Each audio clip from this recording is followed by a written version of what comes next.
U.S. President Donald Trump has signed an order to levy 25% tariffs on imports from Canada, Mexico. We are going to be imposing a 25% increase. We're going to bring it from 25% to 50%, the tariffs on steel into the United States of America. It's a tough day. It's a tough day for Ontario and for Canada, just as much as it's a tough day for the United States. A lot of people are trying to express their anger, their feeling of betrayal by the United States. Ontario just cut off electricity to the United States. New York dimmed. Factories in Michigan froze. Washington stayed silent. But Europe acted fast. In less than 48 hours, Brussels seized a $20 billion battery deal that once had Made in America written all over it. And not a single cell from Ontario's new gigafactory will power a U.S. vehicle. Behind this unprecedented shift is a quiet bombshell. Canada imposed a 25% electricity export tariff on the U.S., a move no one in Washington anticipated. The impact: American families now face an extra $70 per month on their utility bills. Manufacturing hubs from the Midwest to the Northeast are going dark one line at a time.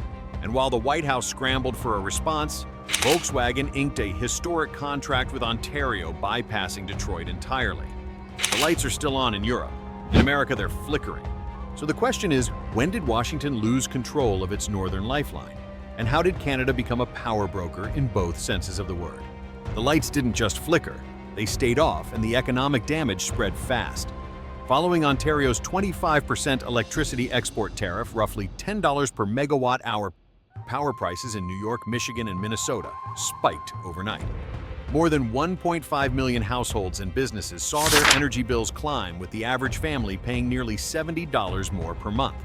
For many, that was just the beginning. Higher utility costs quickly bled into the broader economy. But now we have new data from manufacturers who tell you directly that Trump's tariffs are hurting them and not helping them. Manufacturers cut shifts to avoid peak hour rates, especially in energy-hungry sectors like auto, steel, and chemical processing. Output in the Midwest dropped. In some plants, entire lines were idle.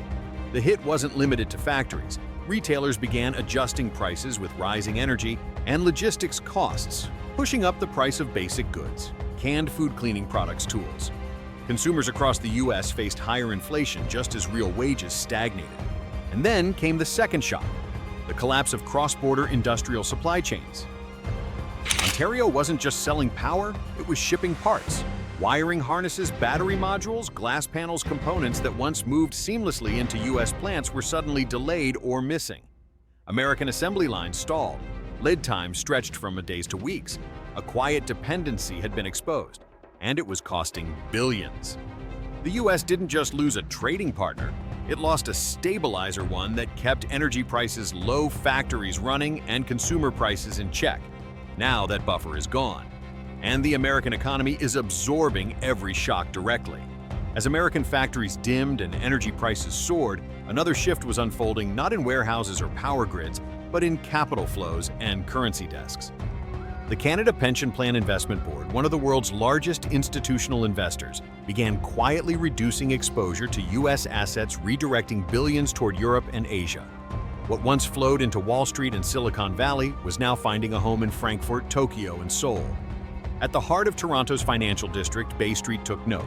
A growing number of firms began listing deals and debt in euros and yen, a subtle but deliberate move away from U.S. dollar dominance. Behind it all was a clear motive: diversification, stability, and insulation. With U.S. tariffs multiplying and energy trade fraying, Canadian institutions no longer saw the dollar as neutral ground. The pivot was gradual but unmistakable. Even Canada's major pension funds, once deeply tied to U.S. treasuries, began paring down their dollar holdings, seeking safety in a multipolar financial system. Not out of hostility, but out of prudence. Because in a world where power could be weaponized, electricity tariffs, even supply chains, so could currency. And for the first time in decades, Canada wasn't just trading away from the U.S., it was hedging against it.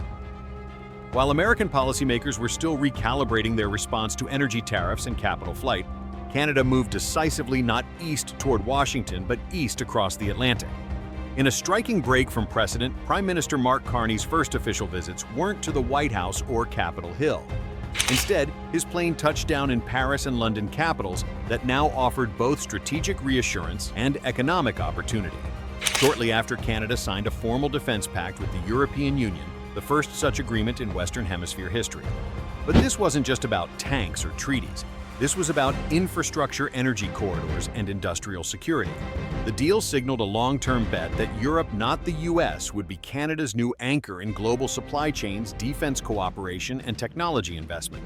It was a clear continuation of what had already begun on Bay Street and in Ontario's power grid, a quiet but deliberate pivot. And while headlines in Washington framed it as symbolic, the markets didn't. European capital inflows to Canada surged, bilateral trade talks accelerated, and new joint projects in AI, green energy, and transportation were announced within weeks. Canada wasn't just shifting alliances, it was repositioning its entire economic future. The pivot wasn't just diplomatic, it was industrial, and it hit the US where it hurt most in the race for the electric vehicle future. Volkswagen chose Ontario, not Tennessee, not Texas, to build its $20 billion EV gigafactory, one of the largest single-site investments in battery production in the Western Hemisphere. But the real shock came later. Not a single battery cell was bound for the US. Every unit produced in Ontario would be shipped directly to Europe, powering German, French, and Scandinavian vehicles. For American automakers, it was a major blow. And it wasn't an isolated case. European giants BASF, Von Nordea, Stellantis began pouring capital into Canada, not just for EV components, but for the entire clean tech supply chain: cathodes, lithium refining, rare earth processing. The result, Canada became the de facto gateway to the next generation of green industry, with European brands firmly in control.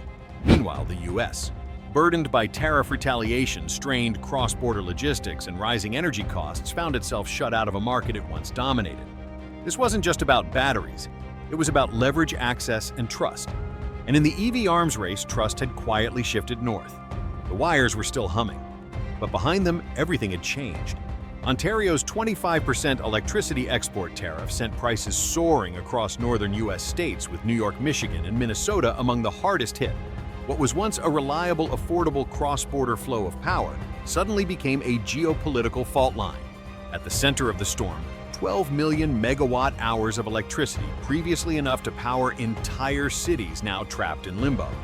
Power that once lit American homes and drove U.S. industry was effectively held hostage in a new kind of economic conflict. And for the first time, energy wasn't just an input, it was leverage. As bills climbed and supply chains buckled, U.S. states broke ranks. Governors dispatched independent delegations to Ontario, bypassing federal channels in a bid to secure direct energy agreements. This wasn't diplomacy, it was survival. What used to be a quiet partnership had become a contest of resilience. And America, once the exporter of energy dominance, now faced a future where it could be cut off by one of its closest allies. The grid had become a battleground, and Canada was no longer just a supplier, it was a gatekeeper. This didn't begin with blackouts or battery deals. It began with tariffs and a belief that allies could be strong-armed without consequence. From his first term, President Trump threatened sweeping tariffs on Canada and Mexico, framing them as unfair beneficiaries of American trade. Then came the action steel and aluminum tariffs surged to as high as 50%, targeting key Canadian exports. But Canada didn't wait for permission to respond. Rather than mirror U.S. tariffs with more paperwork, Ottawa reached for something Washington never expected: its power grid. And its critical minerals, the very resources the U.S. would soon need for EV solar panels and advanced manufacturing. Electricity exports were taxed, investments redirected.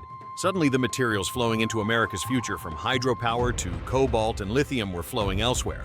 What began as a trade maneuver had mutated into a structural break, not just in commerce, but in the foundations of North American integration. Tariffs were the match, energy and minerals became the fire. And now the U.S. is feeling the full heat of a conflict it once assumed it would win. While the U.S. reeled from price shocks, factory shutdowns, and lost investments, Europe moved in and moved fast. Brussels opened a permanent mission in Toronto, not just for diplomacy, but to negotiate direct access to Canada's transport corridors, logistics infrastructure, and even military-industrial cooperation. What followed wasn't just a partnership, it was a strategic realignment. The European Union launched a full-scale economic strategy to re-enter the North American market, not through New York or Los Angeles, but through Ontario, Quebec, and the Maritimes.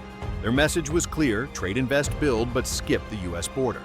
American firms once central to the transatlantic economy were now bystanders, as Canada and Europe locked in new deals on everything from clean energy to defense manufacturing.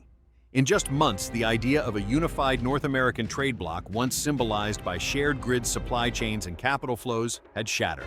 Canada had found a new partner, Europe had found a new gateway, and the United States, once the gravitational center of Western commerce, now stood outside the alliance it once led. The pivot wasn't symbolic, it was structural. Europe has its new foothold, Canada has its new partner, and the United States, once the anchor of the continent, now stands on the outside watching a new economic corridor take shape above its northern border. But Canada didn't set out to break the alliance. It didn't want a trade war. It didn't want retaliation. It only wanted respect. And when it stopped getting that, it acted with power, with policy, and with precision. Now the consequences are global. Energy routes have been rerouted, capital has shifted, and entire industries are rebuilding without America at the center. So if Canada, America's closest ally, most integrated partner, can walk away, who's next? What do you think this means for the future of US trade and power? Let us know your thoughts in the comments below. We're watching the fallout unfold, and this story is far from over.